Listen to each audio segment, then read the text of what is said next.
Oi, pessoal, tudo bem? Vamos dar início à primeira aula de termodinâmica aplicada. O nome dessa aula é Introdução e Conceitos Básicos. Sou o professor Marcelo Modesto e esse aqui vai ser o primeiro de 8, imagino, tópicos que a gente vai discutir nessa disciplina. Quais são os objetivos de hoje? Então, eu preciso mostrar para vocês quais são as palavras, o vocabulário associado com a termodinâmica, que a gente vai ter que definir com precisão conceitos bem básicos para a gente poder definir o que é termodinâmica. A gente vai revisar as unidades do sistema inglês, do sistema internacional. Isso aqui é bastante importante, diferenciar unidades SI e as unidades do sistema inglês para o uso dos conceitos de termodinâmica aprendidos aqui. Os conceitos básicos de termodinâmica que todo mundo tem que saber, independente de quando você começou a fazer termodinâmica, são o sistema, o que é um sistema, o que é um volume de controle, o que é um estado, um processo, um ciclo e equilíbrio termodinâmico.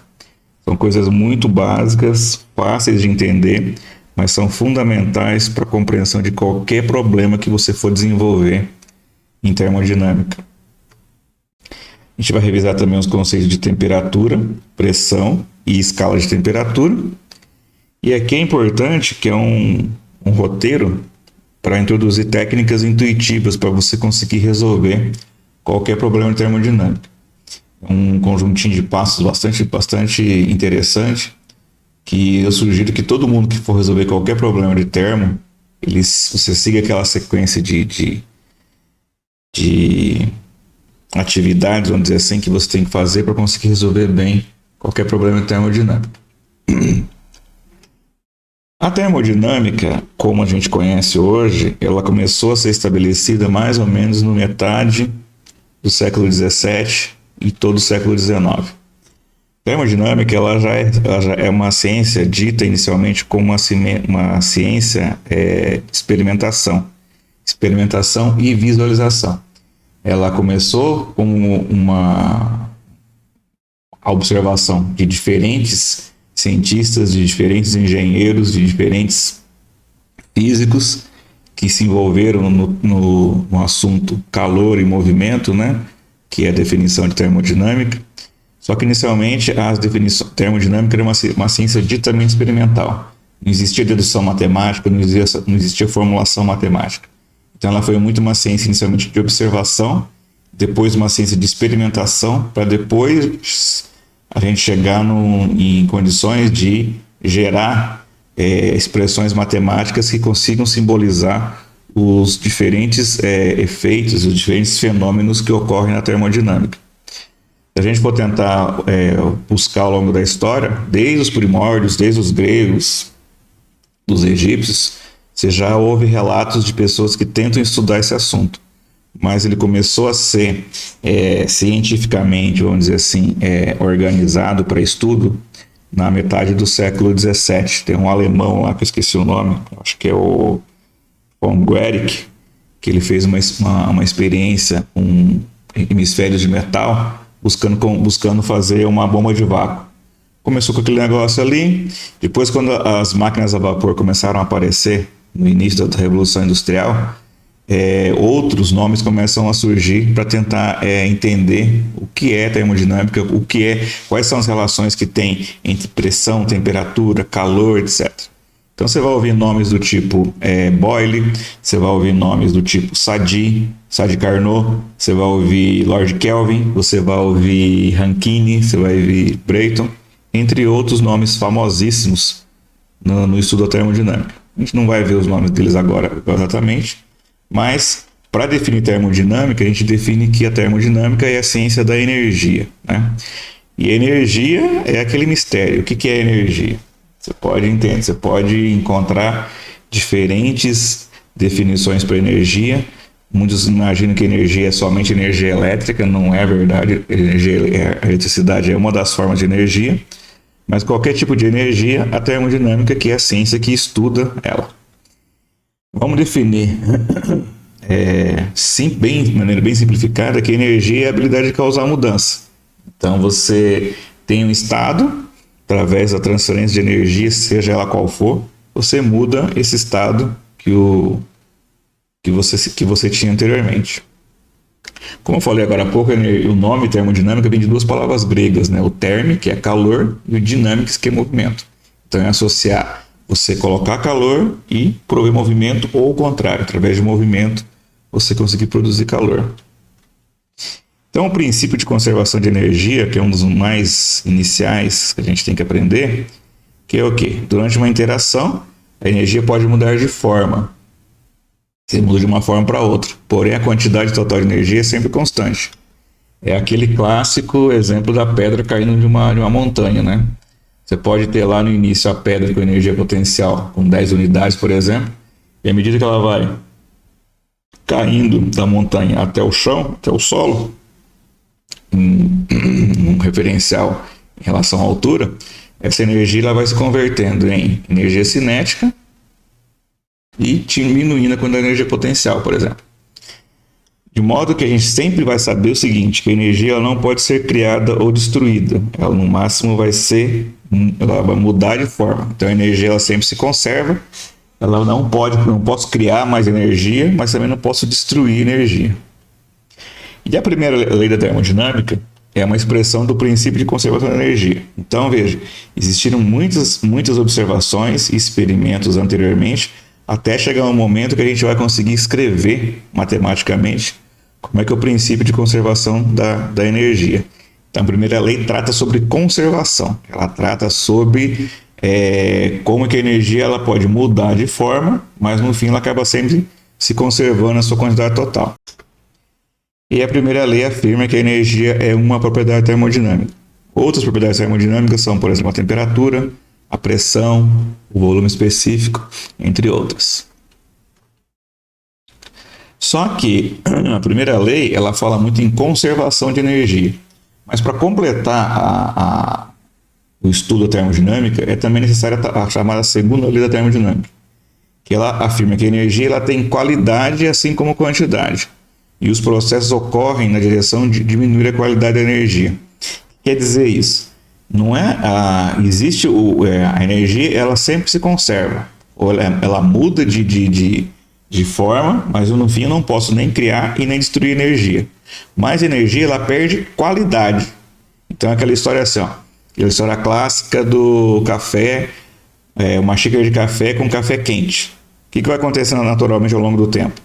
A temperatura do café vai diminuindo, de modo que o café acabe entrando em equilíbrio com o meio, ou seja, a energia ela tende o sistema tende a se equilibrar com o meio. O que está acontecendo? Quando eu tinha aquela xícara de café com uma temperatura alta, existia uma quantidade de energia nela útil. Eu poderia pegar esse café com esse calor e ter alguma utilidade para ele. Quando ela começa a diminuir de temperatura, ela começa a perder calor por meio, a quantidade de energia que eu tenho permaneceu a mesma. Agora ela ficou energia na forma de água fria, que tem uma utilidade menor do que anteriormente. Então a segunda lei mostra o quê? Mostra a qualidade, mas também mostra qual que é o sentido natural dos processos, né? Então, naturalmente o calor ele vai de um corpo de temperatura mais alta para outro mais baixa. Quando você tem uma reação química, por exemplo, da gasolina, que tem diferentes hidrocarbonetos dentro dela, se ocorre uma reação de combustão, o resultado é o quê? O resultado é você gerar compostos mais simples, CO2, água e calor, mas se eu juntar esse CO2, essa água e esse calor, eu não consigo fazer gasolina, né? Então, assim, a segunda lei ela mostra o caminho que os processos termodinâmicos acabam acontecendo. A termodinâmica ela é dividida basicamente em dois ramos, né? Alguns podem até subdividir em mais ramos, mas dois são os ramos principais. A chamada termodinâmica clássica e a termodinâmica estatística. A termodinâmica clássica ela trabalha como se o conjunto de partículas que vão ser estudadas naquela substância ela se comporte de forma macroscópica. O que quer dizer isso? Quer dizer que se eu pegar, por exemplo, estudar um tanque com vapor d'água dentro, eu estou considerando que aquele tanque é um conjunto único de moléculas, né? Ele é um todo, de modo que você consegue prever mais facilmente resolver mais facilmente problemas de engenharia quando você está tratando esse conjunto de moléculas como se fosse uma molécula só, né? E em oposto, eu tenho a termodinâmica estatística, que ela trata microscopicamente o comportamento médio de cada partícula individual daquele vapor dentro daquele sistema. O que acontece? A termodinâmica estatística ela é muito mais voltada para o uso de estudo de conceitos de materiais, ou seja, ela é usada basicamente para você ter conhecimento a nível molecular do material e você pode mexer, você pode trabalhar com isso na forma de produzir materiais novos. Então, esse é um exemplo da termodinâmica estatística. No nosso caso, a gente vai trabalhar somente com a termodinâmica clássica, né? Porque a gente está trabalhando com grandes volumes de matéria comparado com estudos microscópicos. Então, ao longo de todo esse curso, toda a abordagem que a gente vai fazer vai ser em cima da termodinâmica clássica. Daí você vai me perguntar assim, mas por que eu preciso estudar isso? Para que vai me adiantar na minha vida se eu aprender termodinâmica? Aí a primeira resposta básica a gente brinca é assim, né? Bom, você precisa aprender termodinâmica para você se formar engenheiro de energia, né? Tá no currículo, tá como necessidade de você ser aprovado nesses tópicos de termodinâmica, então, óbvio, né? Primeira necessidade, vocês têm que aprender para poder terminar o curso de vocês. Mas eu tenho muitas áreas de aplicação na termodinâmica. E como são tantas áreas, às vezes você vai simplesmente saber que ela existe, mas nunca vai estudar a fundo, né? E cada uma dessas áreas que eu tocar agora são tópicos de interesse em pesquisa, seja ela pesquisa básica, seja pesquisa aplicada em engenharia. Então, vou mostrar dois exemplos aqui clássicos, ó, sistemas solares térmicos e sistemas de refrigeração. Esse sistema solar térmico aqui, ó, não confunda com placa fotovoltaica, tá? Com sistema solar fotovoltaico. Nesse caso aqui, os coletores solares eles são feitos para quê? Para aquecer. Nesse caso aqui simplesmente é um coletor plano, simplesmente para aquecer água, né? Para deixar a água quente. Então você tem um conjunto de placas para captar energia solar no telhado da casa. Nessa casa passa uma quantidade de fluido através de uma tubulação, de um conjunto de tubulações. Essa água quente ela é armazenada, utilizada e a água fria volta lá para o meu coletor para reaquecer essa água.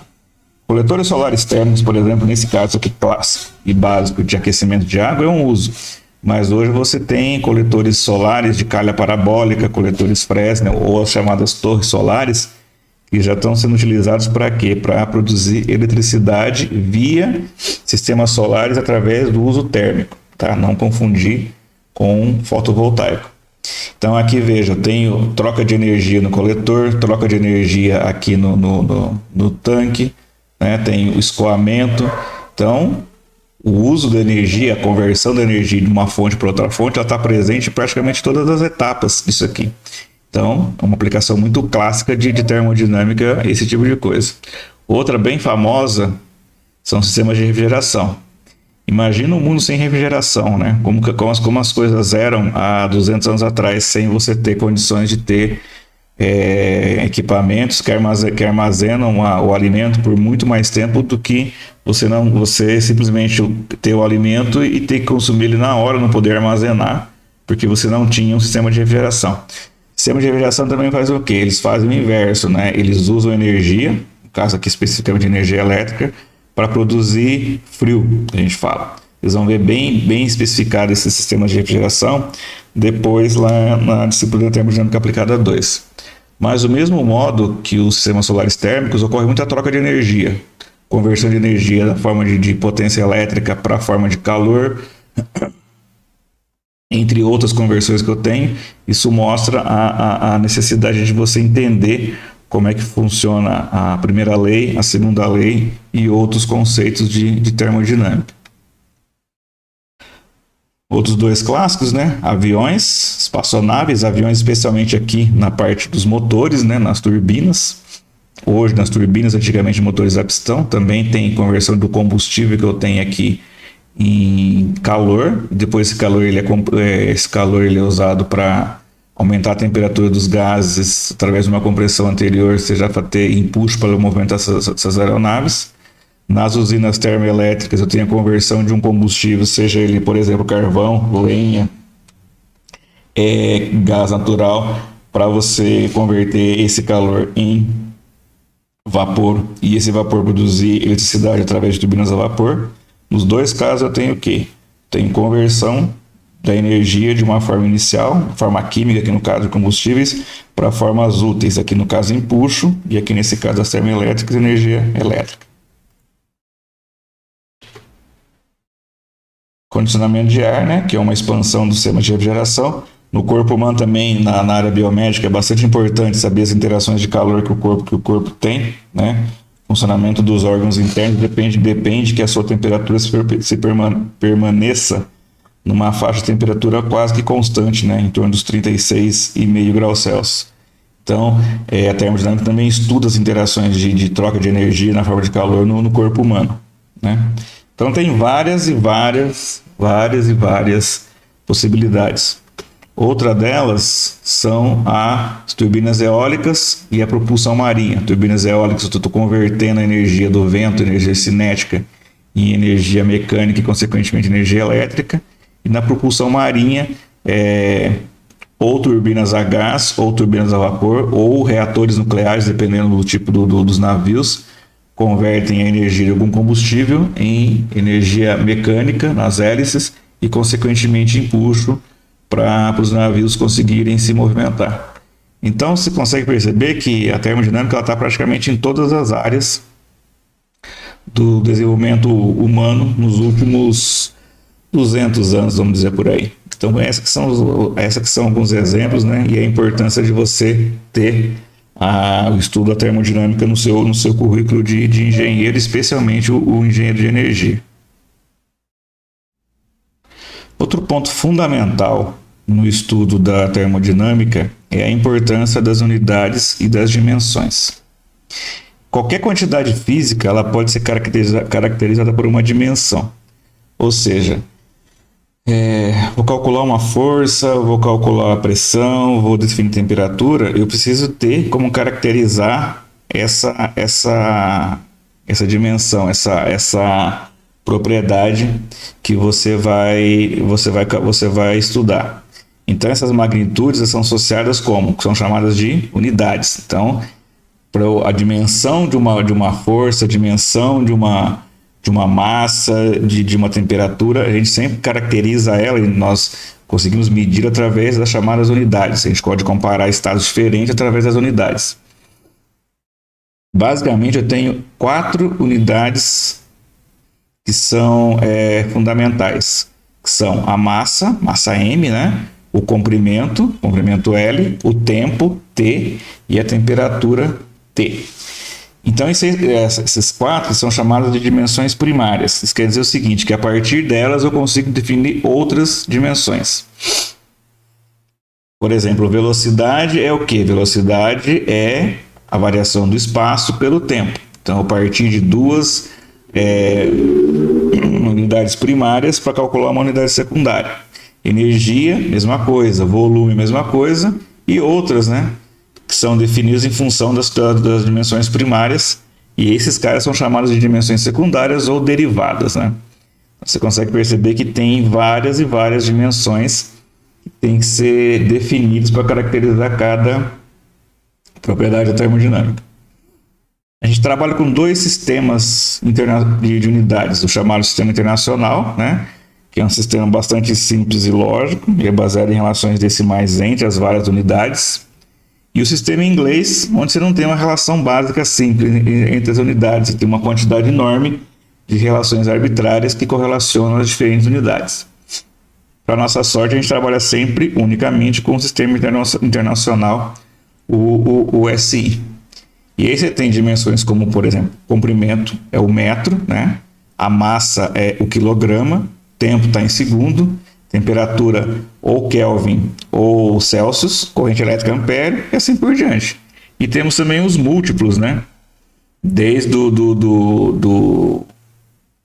os múltiplos iniciais, né? O quilo, mega, tera, perdão,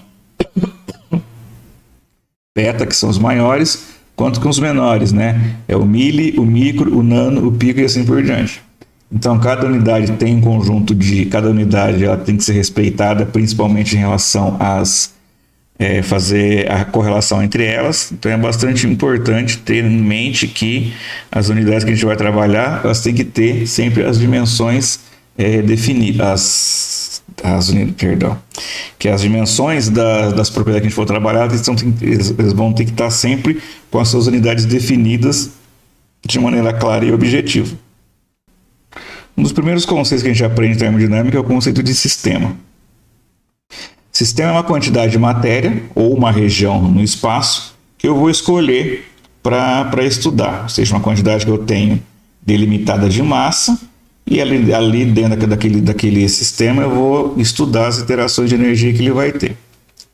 A vizinhança, ou também chamado de meio, é toda a massa ou a região que está fora do espaço que eu escolhi, está fora do meu sistema. E a fronteira, que ela pode ser uma superfície real ou imaginária, é ela que separa o sistema do meio. Então eu tenho o sistema, que é a parte interna de onde eu estou estudando. Separei aquele pedaço do espaço para poder estudar as interações de energia dela com a vizinhança, que é a parte externa ao sistema, aquela parte que eu não estou estudando, que estou apenas sabendo quem é, delimitando quem está do lado de fora. E a fronteira é exatamente quem faz a separação entre o meio e o meu sistema. Essa fronteira ela pode ser fixa ou ela pode ser móvel. Então eu posso ter fronteiras que têm um volume fixo, né? Ou seja, elas não mudam de tamanho, ou eu posso ter uma fronteira móvel onde o volume ele varia durante o processo que você está estudando. Então veja aqui um exemplo. Então eu tenho um sistema, tá vendo? Essa área azul aqui é o meu sistema. Devo ter uma quantidade de massa aqui que vai estar com propriedades termodinâmicas especificadas. Tudo que está fora do meu sistema é a vizinhança, chamada de vizinhança ou meio. E a linha, né, a fronteira que está delimitando o meu sistema da vizinhança, a gente chama ela de fronteira. Fronteira delimita a região que eu estou estudando da vizinhança. Posso ter transferência do sistema para a vizinhança num sistema somente de energia. Então, a energia pode cruzar a fronteira do sistema na forma de calor ou na forma de trabalho. Só que eu não tenho massa deixando o meu sistema, nem massa sendo acrescentada ao meu sistema. Então, o sistema ele tem o quê? Sempre uma quantidade de massa constante. A energia ela pode transitar pela fronteira do sistema na forma de calor ou de trabalho, mas eu não tenho variação de massa no meu sistema. Fronteira ser móvel ou fixa seria isso aqui. Ó. Eu tenho uma quantidade inicial de massa, ocupando um volume, né? E com uma quantidade de massa. Se eu aquecer esse cara aqui, por exemplo, essa fronteira aqui do sistema que é móvel, ela pode mudar a altura aqui, de modo que eu altero o meu volume do meu sistema. Então a fronteira pode ser fixa, né? sem mudar o volume. A fronteira pode ser móvel, com variação de volume. Só perceba que quem está cruzando a fronteira aqui, ó, é a energia, é o calor aqui no caso. Eu não tenho perda de massa no meu sistema. A massa do sistema sempre permanece constante.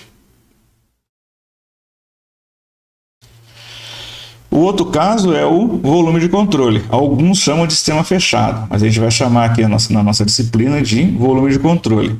Ele também é uma região específica do espaço, especificada no espaço, que vai ser estudada, que geralmente envolve equipamentos que possuem fluxos de massa, como compressores, turbinas ou bocais. Tanto a massa quanto a energia podem cruzar a fronteira do sistema. Então é diferente a fronteira de um volume de controle. Então, qual que é a diferença em relação ao sistema? O sistema, a massa sempre fixa. No volume de controle, a massa ela pode cruzar, ou seja, eu posso acrescentar massa para o interior do volume de controle, ou eu posso retirar massa do interior do volume de controle. E a fronteira, que são chamadas aqui de superfície de controle, elas podem ser reais ou imaginárias, ou seja, eu posso ter, por exemplo, as paredes de uma turbina, elas podem ser a fronteira do meu volume de controle, a superfície de controle, ou eu posso simplesmente dizer que estou passando naquele região do espaço, eu estou criando uma linha imaginária para delimitar a superfície de controle do meu volume de controle. Então, o volume de controle, se você olhar, tem aqui, ó, esse caso de um aquecedor de água. Eu tenho entrada de água fria, tenho saída de água fria, e aqui eu tenho a minha superfície de controle. Veja que no caso, ó, eu estou adicionando massa de um lado, subtraindo massa de outro. Isso aqui já caracteriza um volume de controle, ou seja, eu tenho variação de massa através da superfície de controle. Se fosse, por exemplo, num caso aqui, ó, eu tenho um bocal, onde a fronteira aqui, ó, ela é real, ao longo do cilindro do bocal, e uma fronteira imaginária, tá vendo? Ó, na entrada e na saída desse bocal. E veja que essa fronteira aqui ela é fixa. Se eu tivesse um volume de controle com um cilindro pistão, onde eu estou carregando massa para dentro do conjunto cilindro-pistão, essa fronteira aqui, ó, ela é móvel, ela pode subir ou pode descer. Então, resumindo, num sistema a massa sempre permanece constante. Na fronteira do sistema eu sempre tenho possibilidade de transferir energia, seja na forma de calor ou de trabalho, mas a massa permanece constante. No volume de controle, além de energia cruzar a fronteira, tanto na forma de calor quanto na forma de trabalho, eu posso ter adição ou subtração de massa nesse volume de controle. O que seriam propriedades de um sistema? Bom, propriedade é qualquer característica que tem um sistema. Então, temperatura do sistema é uma propriedade, pressão que o sistema se encontra é outra propriedade, volume que ele ocupa é uma propriedade, a energia interna, a entalpia, a entropia, qualquer uma dessas funções, elas são propriedades do sistema e elas servem para caracterizar o sistema num dado momento, num dado estado termodinâmico. As mais familiares que eu já citei, né? Pressão, temperatura, volume, massa, entre outras. A gente pode considerar as propriedades como intensivas ou extensivas. As intensivas, elas não dependem da massa do sistema. Então, independente da quantidade de massa que eu tenho dentro do meu sistema, elas não dependem se eu tenho mais massa ou menos massa. Os principais, temperatura e pressão. As extensivas dependem do tamanho do sistema, ou seja, se eu tiver mais massa ou menos massa, os valores dessas propriedades vão ser diferentes. E as propriedades específicas, não confundir nem com intensivas e nem com extensivas, são propriedades extensivas por unidade de massa. Então, vai aparecer volume específico, metro cúbico por quilograma, energia interna específica, quilojoule por quilograma e assim por diante. Outro conceito bastante importante é o conceito de contínuo. Geralmente a matéria, quando ela é composta por átomos, a gente imagina que ela está numa fase gasosa, né? E você tem descontinuidades entre a matéria. Então você pega uma substância gasosa, sei lá, nitrogênio, e se você for pensar em termos moleculares, o que está acontecendo? Tem um monte de buraco no meio entre cada molécula, né? Então, de maneira a simplificar tudo isso, a gente considera a matéria em termodinâmica clássica como se ela fosse um meio contínuo, né? Então ela é homogênea, não tem buracos, né? Isso facilita bastante a maneira da gente interpretar, a gente calcular as propriedades de um sistema, considerando que todo aquele sistema lá, se com a matéria que tá preenchendo esse sistema, ela tenha uma forma, vamos dizer assim, contínua, que não tenha descontinuidades dentro da minha substância. Quando eu idealizo isso, eu consigo ter propriedades com funções pontuais, ou seja, elas não variam no espaço, não tem descontinuidade, então em cada ponto do meu sistema, o valor da propriedade vai ser sempre o mesmo, né? Porque a gente está tratando aquilo como um contínuo. Para as aplicações de engenharia que a gente trabalha, essa simplificação ela é bastante consistente e não leva a erros significativos de avaliação. E lógico, né, a gente está idealizando isso, ela ocupando todo o espaço ocupado pelo sistema. Como eu falei, né, ela é válida para todos os problemas de engenharia, basicamente. E aqui, em termodinâmica, a gente vai modelar todas as nossas substâncias, seja líquida, seja gasosa, como substâncias contínuas. Estado e equilíbrio termodinâmico. Isso aqui é importante. A termodinâmica trata de estados de equilíbrio. Então, falar em estado de equilíbrio é onde você não tem desbalanço de potenciais dentro de um sistema. O que seria um potencial? Potencial de temperatura, potencial de pressão, potencial de volume, por exemplo, entre outras coisas. Então, acontece assim. A termodinâmica, ela trabalha sempre considerando os estados de equilíbrio, né? Então, eu tenho, por exemplo, equilíbrio térmico, o meu sistema todo está na mesma temperatura. Equilíbrio mecânico, o meu sistema todo está na mesma pressão. O equilíbrio de fases, se eu tenho duas fases diferentes, por exemplo, vapor e líquido, esse sistema também está em equilíbrio, ou seja, está em equilíbrio de fases. A fase líquida ela está somente como líquido, a fase gasosa está somente como fase gasosa. E esse equilíbrio permite que as fases permaneçam nos seus estados respectivos.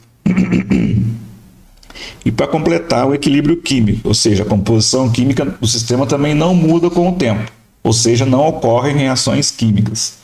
Então, quando a gente falar que o estado ele está o sistema, o volume de controle está em estado de equilíbrio, eu tenho que garantir que todos esses potenciais não estejam desbalanceados. Então, eu tenho que ter equilíbrio. Quando falar em equilíbrio termodinâmico, eu tenho que satisfazer equilíbrio térmico, mecânico, equilíbrio de fases e o equilíbrio químico.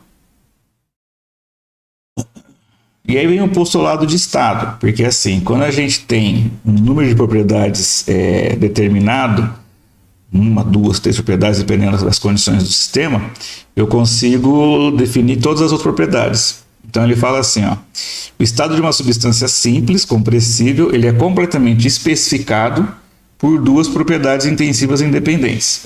Então, o que ele está querendo dizer com isso? Se eu tenho um estado de uma substância simples e compressível, se eu tiver duas propriedades termodinâmicas, pressão e temperatura, por exemplo, é possível, através dessas duas únicas propriedades, definir todas as outras propriedades do meu sistema.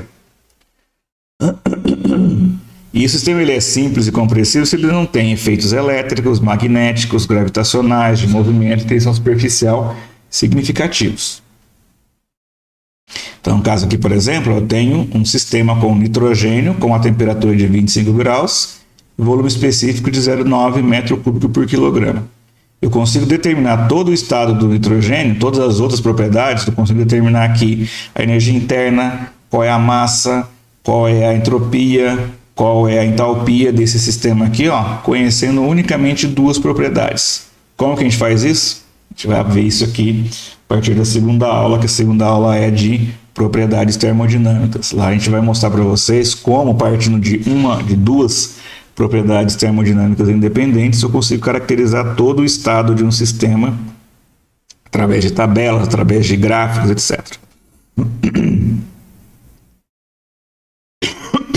Perdão. Outra coisa bastante importante na termodinâmica são os processos e os ciclos. Processo é qualquer mudança que o sistema sofra de um estado de equilíbrio até outro qualquer. Então quer dizer o seguinte, dado um estado termodinâmico, com condições de propriedades constantes, seja ela a temperatura, seja ela qual for, eu tenho um estado de equilíbrio. Qualquer mudança desse estado de equilíbrio para outro estado de equilíbrio, a gente chama essa mudança de processo termodinâmico.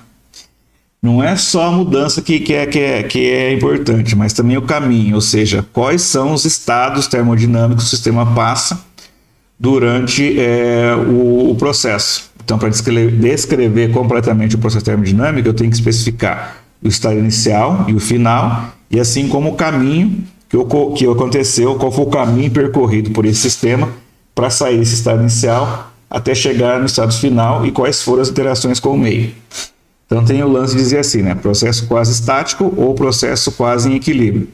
Você vai fazer o processo de tal maneira que o sistema permaneça infinitesimalmente, palavra difícil, próximo ao estado de equilíbrio de outro processo. Quer dizer assim, apesar de eu estar mudando de um estado para outro, eu vou fazer essa mudança num processo muito devagar, de modo que o sistema todo, quando eu estou mudando de sistema, não tenha mudanças de propriedades internamente ao sistema.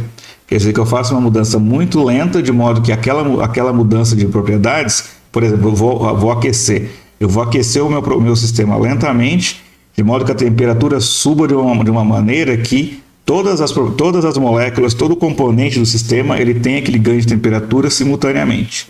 Aí eu consigo fazer um processo quase estático, e isso ajuda bastante depois na hora de determinar as propriedades. Que nem ver esse caso aqui, ó. Eu tenho um conjunto cilindro-pistão, que eu faço uma compressão lenta, né, em quase equilíbrio.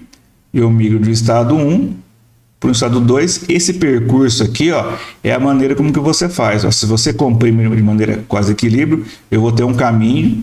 Se eu fizer uma compressão muito rápida, sem equilíbrio, eu vou ter um caminho que pode ser diferente do processo anterior. Então, processos e ciclos dependem da maneira como você faz a mudança do estado 1 para o estado 2. Então, o caminho é bastante importante na hora de caracterizar os processos termodinâmicos.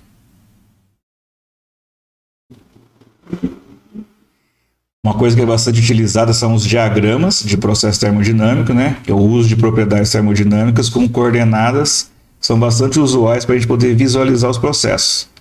Os principais que a gente utiliza para usar como coordenadas são a temperatura e a pressão e o volume ou ainda o volume específico. O prefixo ISO é usado para designar processo onde tem uma propriedade em particular que permanece constante. Então você tem lá, por exemplo, processo isotérmico, a temperatura é constante. Processo isobárico, a pressão permaneceu constante. Isocórico, volume constante e assim por diante. E um ciclo termodinâmico é uma sequência de processos que você inicia no estado determinado, passa por diferentes estados e retorna ao mesmo estado termodinâmico, configurando assim um ciclo termodinâmico. E vem aqui, um exemplo aqui, ó, eu saio do estado 1, tenho um volume maior, tá vendo? Ó, volume 1 grande, a pressão condição inicial menor. Eu faço o processo de compressão, então eu estou diminuindo o volume, tá vendo? O volume era aqui, ocupado por todo esse cara aqui, ele fica um volume menor, então eu migrei para um volume menor aqui, ó, e ao mesmo tempo que eu migro para um volume menor, a pressão ela está aumentando, tá vendo? Até a pressão no estado 2. Essa linha azul aqui é o percurso do processo. Eu poderia fazer ela de forma diferente, eu poderia fazer um caminho vindo aqui por cima, fazendo ela inicialmente somente com a pressão constante e no final um aumento abrupto de pressão. Tem várias maneiras de você fazer um processo termodinâmico. Alguns casos especiais, né? Processo em regime permanente. O termo permanente implica que eu não tenho nenhuma variação com o tempo. Ele é o oposto de permanente seria o chamado não permanente ou processo transiente. Muitos equipamentos de engenharia, eles operam ao longo do tempo numa condição basicamente constante. A gente pode classificar esses caras como equipamentos que operam em regime permanente. O processo em regime permanente, então, acontece o quê? As propriedades termodinâmicas elas não variam com o tempo. Então, se eu começo o processo à meia-noite de hoje e ele vai terminar à meia-noite de amanhã, ao longo de todo o tempo, as propriedades termodinâmicas do meu processo, pressão e temperatura inicial, pressão, temperatura e volume inicial vão ser os mesmos e o final vai ser o mesmo, só não tem alteração nenhuma em relação ao tempo. Então, essa condição de regime permanente, ela é muito importante, especificamente quando a gente trabalha com equipamentos que operam de forma contínua. Turbinas, bombas, caldeiras, condensadores, trocadores de calor, entre outros equipamentos que vão ser analisados mais para frente quando a gente for trabalhar com os volumes de controle. Para vocês terem uma ideia aqui, ó, durante o processo de regime permanente, as propriedades de um fluido no volume de controle podem mudar com a posição, mas elas não mudam com o tempo. Ó. Então, se pegar aqui esse volume de controle no tempo 13 horas, ó, na entrada eu tenho 300 graus Celsius de temperatura, aqui do lado direito, na parte superior, eu tenho 250, do lado esquerdo, na parte inferior, eu tenho 200 graus, e na saída eu tenho 150 graus. No tempo 15, ó, os valores das temperaturas não mudaram em nenhum ponto. Isso quer dizer que a propriedade termodinâmica, a temperatura, ela está independente em relação ao tempo. Isso é para vocês terem uma ideia melhor do que seria o processo com regime permanente. Se eu tiver condições de regime, em regime permanente, geralmente acontece o quê? A massa e a energia no volume de controle permanecem constantes, né? Porque a quantidade de massa que entra é igual à quantidade de massa que sai. Então, a quantidade total que eu tenho de massa aqui no interior do volume de controle permanece constante. Inclusive, tanto a massa quanto a energia. Para completar, vamos falar um pouquinho de temperatura e de pressão. Inicialmente falando de temperatura e da chamada lei zero da termodinâmica. A lei zero da termodinâmica define o seguinte: se dois corpos estão em equilíbrio térmico com um terceiro corpo, eles estão em equilíbrio térmico entre si. Se eu substituísse terceiro corpo por um termômetro, a lei zero poderia ser escrita como: dois corpos estão em equilíbrio térmico se ambos estiverem a mesma leitura de temperatura, mesmo que não estejam em contato. Temperatura é uma coisa assim muito engraçada, porque assim, a gente tem inicialmente ela uma ideia meio de assim, qual a temperatura? A gente pensa muito em quente e frio, só que quente e frio depende muito de cada um, né? O que é quente e frio para um pode ser diferente de outra pessoa. O que é quente, por exemplo, em Vênus é uma coisa, o que é frio em Vênus é uma coisa completamente diferente do que é colocado aqui. Então, temperatura, na verdade, é o quê? Seria um estado de agitação que as moléculas do corpo têm, e eu tenho que medir ela em comparação a alguma coisa, né? Ou comparar se ela está mais agitada ou menos agitada, e a gente consegue definir essa propriedade da temperatura como uma referência em relação a um estado definido. A lei zero, ela fala uma coisa meio óbvia, né? Porque, por exemplo, eu tenho dois corpos em equilíbrio térmico. Se os dois corpos estão em equilíbrio, um terceiro corpo também vai estar em equilíbrio, né? Então é uma coisa um pouco óbvia, mas uma coisa que precisou ser definida para a gente conseguir definir o que era a temperatura. Veja aqui, se eu tenho, por exemplo, dois blocos térmicos, eu tenho um cara a 150, o ferro a 150 graus e o cobre a 20 graus, se eu colocar ambos em contato e eles atingirem o equilíbrio, ambos vão estar na mesma temperatura, porque eles estão como? Eles estão no estado onde não tem mais troca térmica entre eles.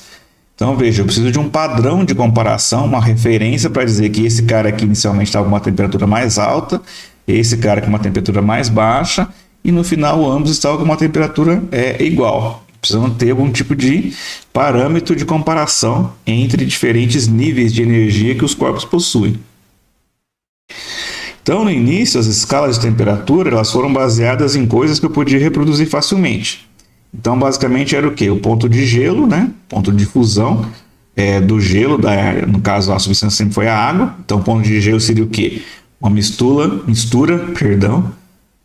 de gelo e água líquida, ou seja, a água em estado sólido, o gelo e a água líquida, ambos em equilíbrio a 101,3 kPa. Isso seria um dos pontos de referência.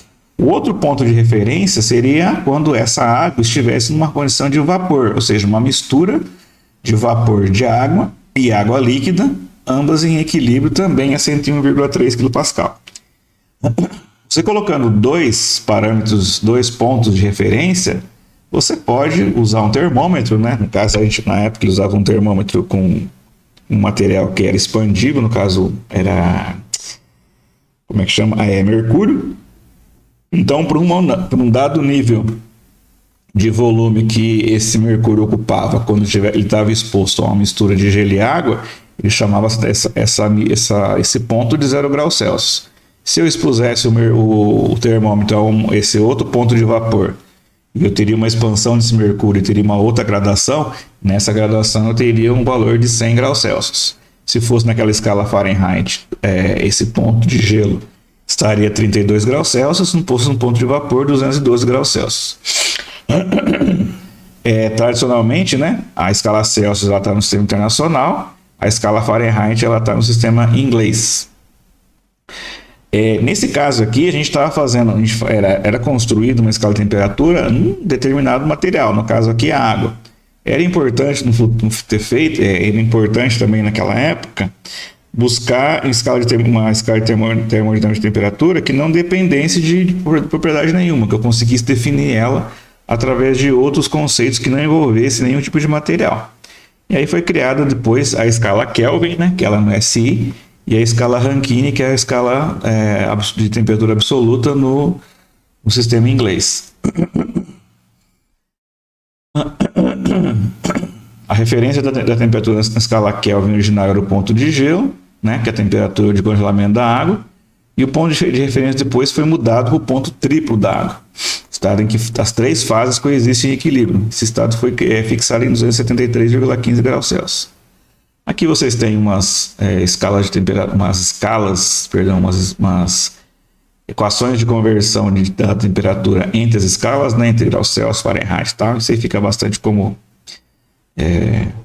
curiosidade para vocês, sendo que basicamente no curso a gente vai trabalhar ou com a escala Celsius ou com a escala Kelvin.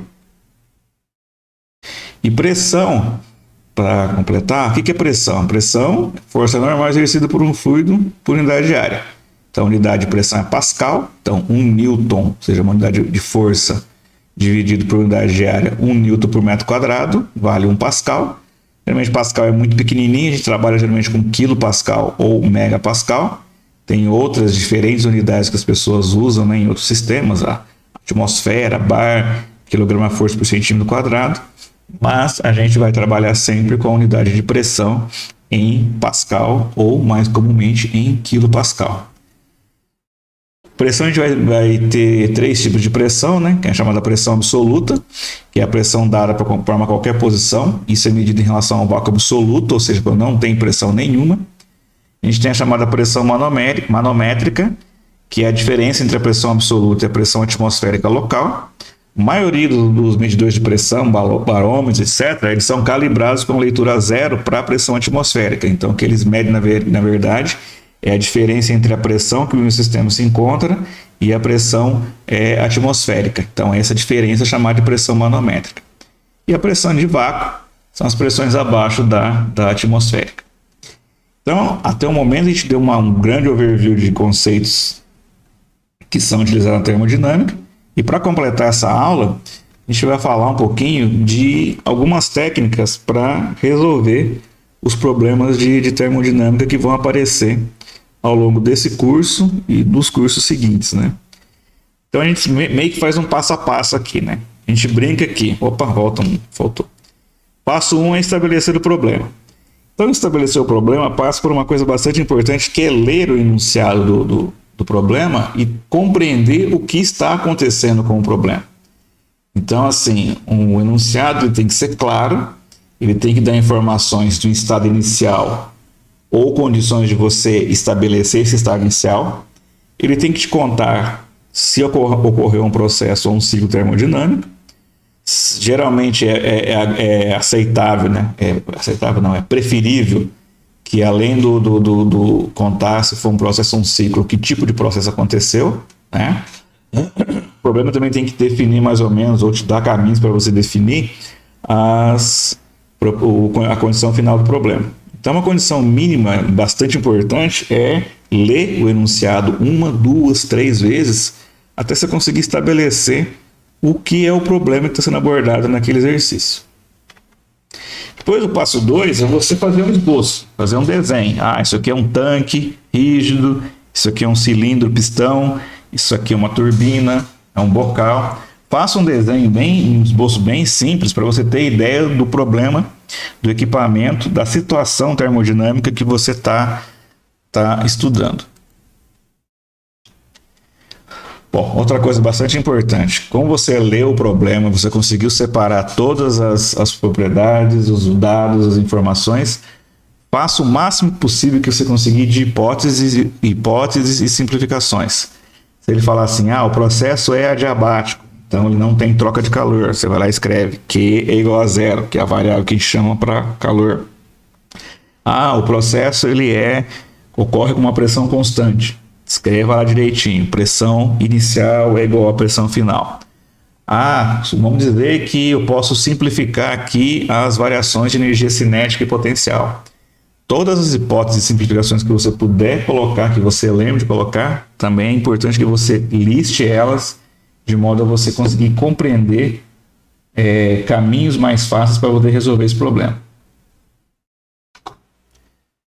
No passo 4, quais são as leis físicas envolvidas? será que só uma conservação de energia é suficiente? Será que eu preciso fazer uma conservação um balanço de segunda lei, ver como é que foi a geração de entropia?